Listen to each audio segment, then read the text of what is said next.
नमस्कार दोस्तों, जय हिंद, जय भारत। आज मैं एक और धर्म की चर्चा करना चाहूँगा जो इब्राहिमी पंथ से कहीं ना कहीं कनेक्ट है। तो मैंने आपको बताया था इब्राहिमी जो धर्म है या पंथ है उसके 4 पंथ आते हैं। पहला यहूदी जो लगभग 4000 वर्ष पुराना है,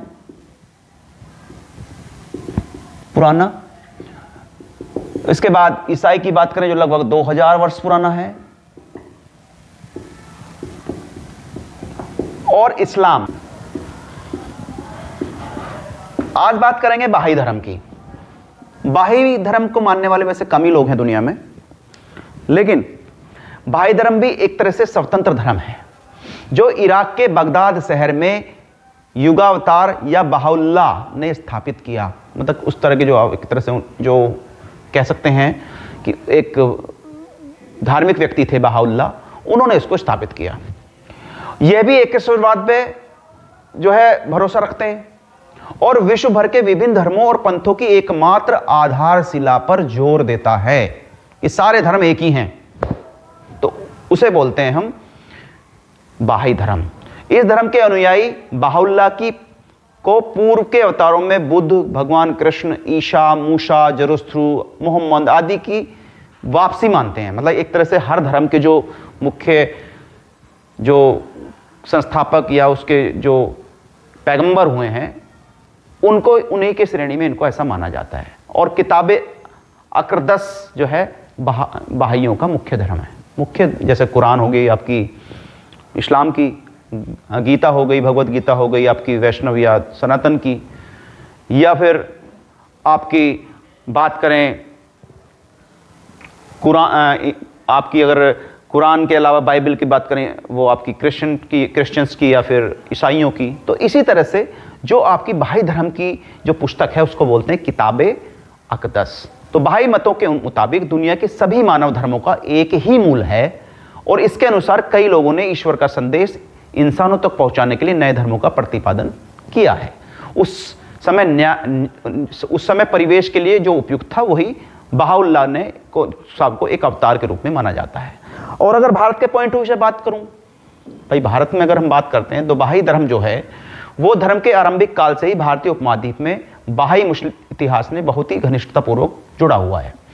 और इस उपमहाद्वीप के ही सईद ए नामक व्यक्ति बहाउल्लाह के अग्रदूत कहते हैं जिनको, या मान्य उनको अनुयायी कहते हैं, उनसे कहीं ना कहीं कनेक्टेड है।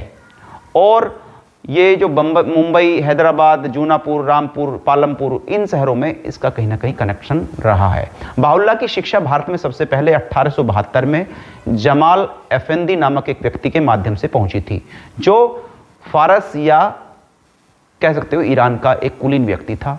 उस भारतीय उपमहाद्वीप का व्यापक भ्रमण किया।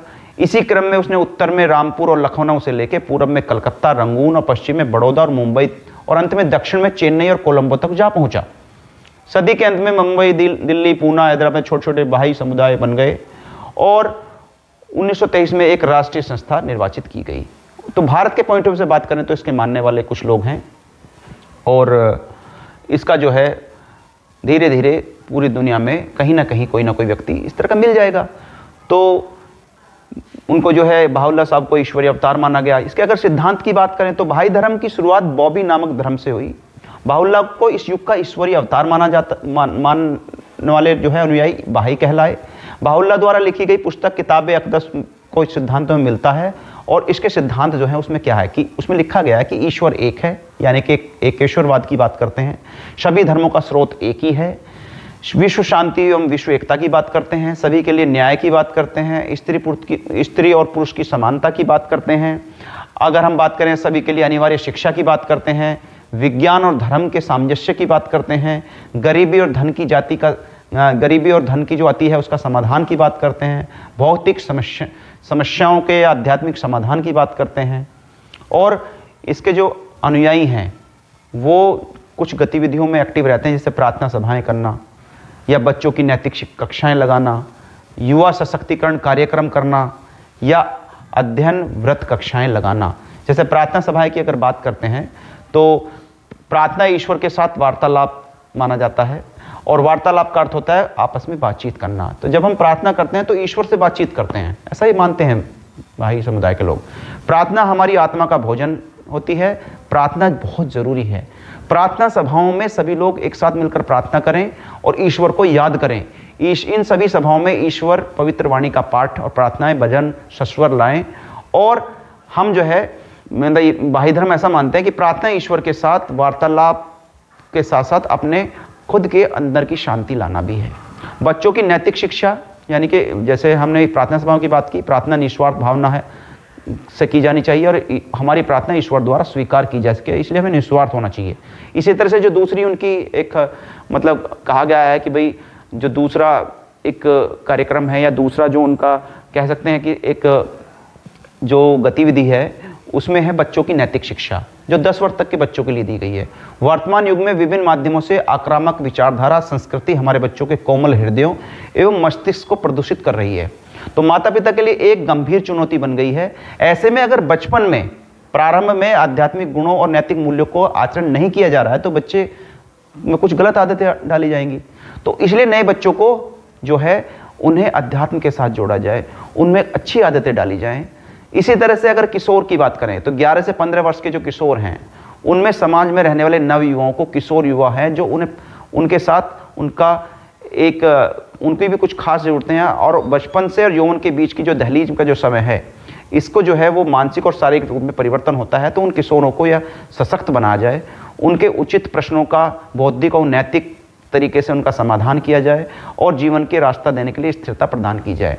इसके अलावा जो उनका एक नई एक्टिविटी है जिसको बोलते हैं 15 वर्ष से अधिक आयु के लिए, इसी में वे उनको अध्ययन कराया जाए, उनको आध्यात्मिक समझ बढ़ाई जाए और अपने देश और मानवता और समाज के बारे में उन्हें बताया जाए।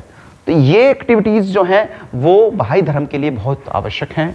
और बहाई उपासना मंदिर जो होते हैं उन्हें जाने के वो पूजा करते हैं, उसको लोटस टेम्पल, यानी कि लोटस टेम्पल दिल्ली में भी है, तो वो बहाई धर्म से ही कनेक्ट है। और ये कालका जी नेहरू प्लेस नई दिल्ली में स्थित है। और बहाई धर्म जगत में कुल 7 जगहों पर बहाई उपासना के मंदिर बनाए गए हैं, जैसे western Samoa, Sydney Australia, Kampala Uganda, Panama city Panama में, और फ्रैंकफर्ट जर्मनी में, विलमेट अमेरिका में और नई दिल्ली भारत में। तो 7 उपासना केंद्र हैं भाई धर्म के। और तो इस तरह से भाई धर्म को मानने वाले लोग बहुत कम संख्या में हैं दुनिया में, लेकिन ये भी कहीं ना कहीं इब्राहिमी धर्म के साथ कनेक्ट है।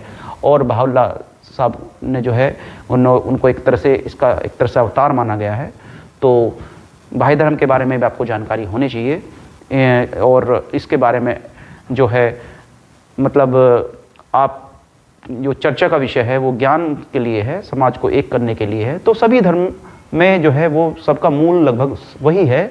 और कहीं ना कहीं सब धर्मों के बारे में जो मैंने बताया, उनके जो प्रश्न आने की संभावना रहती है प्रतियोगी परीक्षाओं से, वो हर धर्म के बारे में, वो कब से प्रारंभ हुआ, उसका क्या मूल मंत्र था, उसके कौन कौन से जो है पैगंबर या उसके प्रॉफिट या उसके जो है कह सकते हैं जो दूत हैं वो कौन से हैं, कौन सी प्रमुख पुस्तकें हैं, कौन के जो पूजा स्थल हैं उनको क्या कहते हैं, और किस धर्म में या पूरे विश्व में किसकी संख्या कितनी है। तो ये प्रश्न आने की संभावना रहती है। तो शायद ये वीडियो आपको पसंद आएगा, मैं आशा करता हूँ। तो इन्हीं शब्दों के साथ मैं अपनी वाणी को विराम देना चाहूँगा। अगले वीडियो तक के लिए मैं आप लोगों से विदा लेना चाहूँगा। नमस्कार, जय हिंद, जय भारत।